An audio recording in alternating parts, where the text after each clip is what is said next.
Good morning, everyone. This is Father Nate, missionary priest in Italy. Today is Monday, November 24th of 2025. We're celebrating the memorial of St. Andrew Dunglach, priest, and his companions, martyrs. We would be celebrating Monday of the 34th week in Ordinary Time. That's where the readings are from. But the memorial is an obligatory memorial, so we're celebrating that. Although the gospel is the gospel from the day. Like I said, Monday of the 34th week in Ordinary Time. It comes to us from the Gospel according to Luke, chapter 21, verses 1 through 4.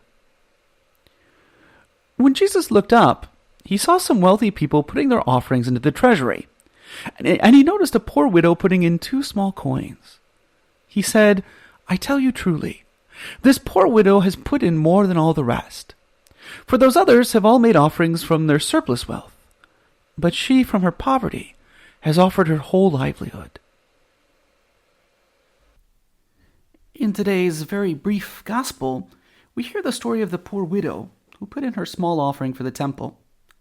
Now there's 2 details that call our attention. First, what the widow puts in the collection, and second, how Jesus describes her gift. First, notice that the widow puts in 2 small coins. The Greek word used for coin is related to the word for scale, like fish scale.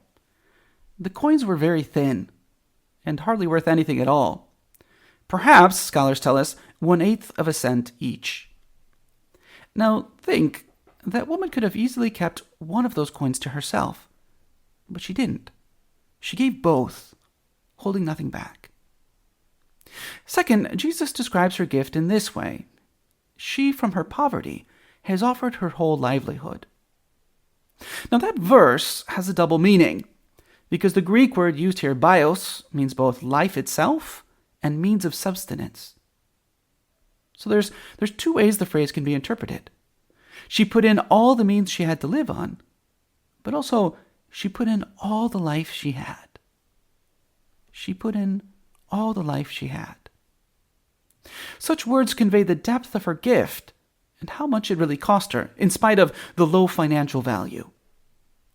We could say that, while others would have seen the price of her offering, only Jesus knew the value of it. For us religious, and just even for us Catholics in general, the poor widow serves as an example of how to live out our vocations, and in 2 ways. First, we need to try to see things as God sees them. And second, we need to try to give ourselves entirely in God's service. First, the widow reminds us that, as God tells Samuel, the Lord does not see as man sees. For man looks at the outward appearance, but the Lord looks at the heart. We simply don't know the intentions of others. 2 examples from the life of St. Therese of Lisieux, bear witness to this. First, once when it was close to Christmas, the portress asked for help at the gate. Now the sub-prioress told either Therese or another sister, the one next to her, to go help. But Therese, thinking that it was probably the pine branches that had arrived for Christmas, was deliberately slow in getting up and around, so that the younger sister could go and enjoy the branches. They smelled beautifully. Upon seeing this, a sister remarked, "Oh, I thought as much, that you were not going to gain this pearl for your crown. You were going too slowly."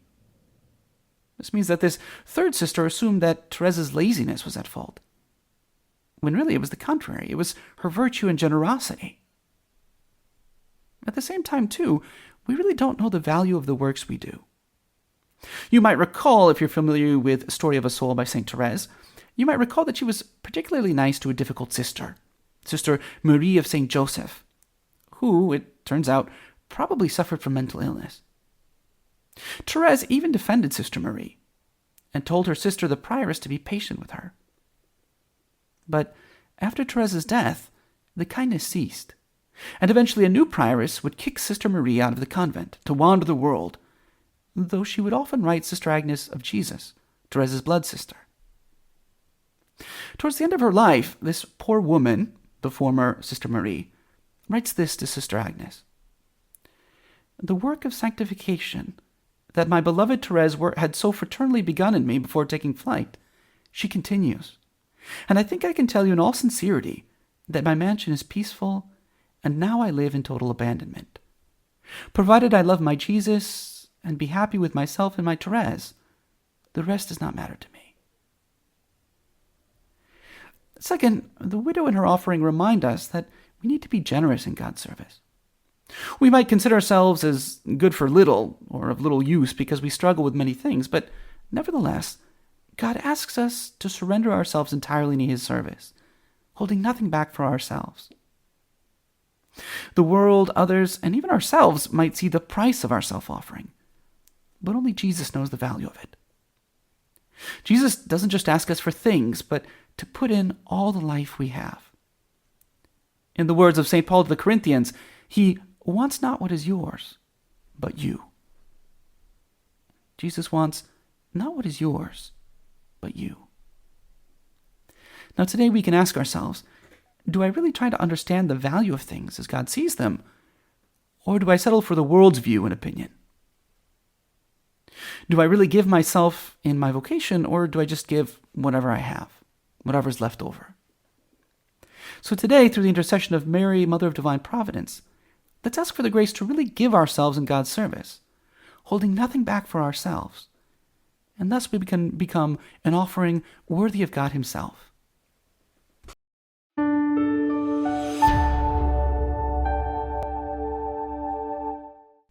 If you found this video fruitful, please feel free to share it with a friend, a family member, or if you would like to learn more about our missionary priests throughout the world and how to support them, please visit IVE.org. Thank you for watching, and God bless.